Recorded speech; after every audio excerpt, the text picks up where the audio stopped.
I'm Susan Thompson, and I want to just tell you a little bit about Sew in Love today. Sew in Love is the name of the quilting group at Good Shepherd Lutheran Church. Now, Sew in Love is a group of 22 women that come together every Monday morning to assemble quilts. These are from tops that they've been building at home. These women are terribly creative, they're very talented. They also enjoy the fellowship of being around other Christian women. But most importantly, these women are part of a mission, and that's the mission of Sew in Love. Sew in Love's mission is very clear and very simple. It's to show God's love and compassion through a tangible symbol, and that symbol is a quilt. Now, when you think about a quilt is warm, you can wrap it around you, and it brings you comfort, just like God's love does. You know, you could think of a quilt as being a hug from God.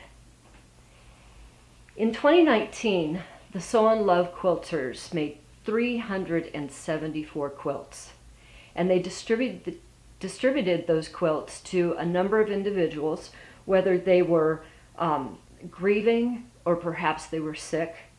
And then the quilts also went to outreach programs that are very near and dear to Sew in Love's mission. Those outreach programs, you know several of them, Open House Ministries, Options 360, Freedom House, Glad You Made It, it's called Gummy for short, Child Beyond, which is the Guatemala orphanage, which Good Shepherd has been involved in. So a number of outreach programs. Also Legacy and Peace Health.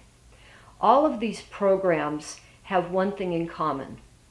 They have individuals that are in need of both prayer and comfort.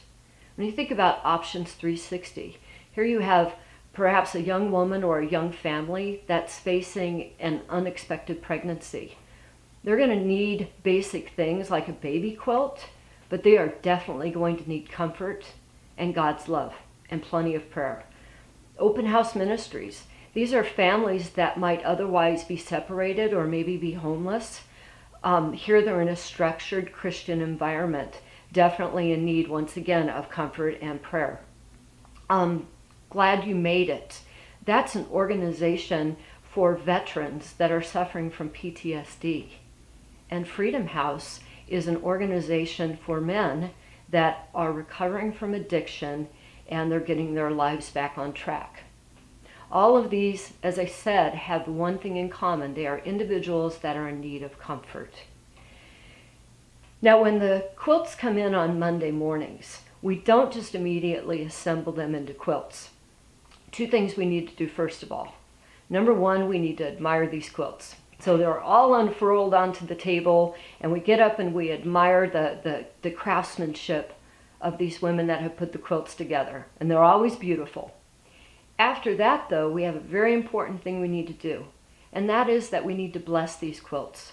So our hands go onto the tops of the quilts, and it's just a simple, heartfelt prayer. Somebody will say it, a different person every week sometimes, but it's basically, God bless these quilts and bless the people that are going to receive them.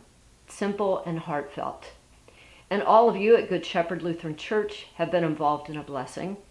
Think about September, how many times in the past you've gone in on Bridge Quilt Sunday, and what have you seen? All those beautiful quilts that are laying on the backs of the pews, and Pastor then asks us to put our hands on those quilts, and he blesses them. So these are the words from Pastor. Merciful God, we ask your blessing on these quilts. As you enfold us in your arms, may they do the same, providing healing, comfort, and hope to those in need. It's hard to read that without starting to cry. I'm not an actress, so those are real tears. But when you think about where these quilts are going to go, these are what we call bridge quilts. Now, bridge quilts are literally for homeless people that gather under the bridges in Portland. And they are fed a meal. They enjoy fellowship together. But when I think about that, I can't think of anybody that needs comfort more than somebody that's homeless. One last thing that I wanted to mention about these quilts, and you won't be able to see it on the outside, but rather on the inside of the quilt, there's a little label, and it says, "Sew in Love, Good Shepherd Lutheran Church." This label to me, if I was somebody receiving this quilt and I happened to see that, that would remind me of God and about the power of prayer. So I think that's a very important thing that's on these quilts. The last thing that I wanted to mention in my little talk here to you today is that Sew in Love has really made a difference in my life. First of all, my Monday mornings have never been the same since I met these women. They're great. They're a joy to be around. Every Sunday afternoon, I make cookies. So my husband's life has changed too because of Sew in Love. So thank you very much. But seriously, my life has been impacted because before I started telling the story of Sew in Love, I didn't really feel comfortable witnessing my faith. But now I have a platform and I can talk about it. I could tell people I was a Christian before, but I always kind of filtered the audience thinking, gee, what are they going to say? But when I talk about Sew in Love, I have a story to tell and I'm talking about faith.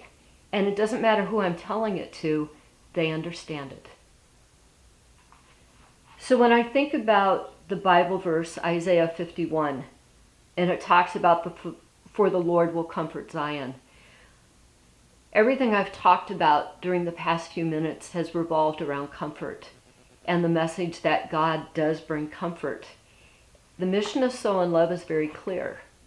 It's to show God's love and compassion through this tangible symbol of a quilt.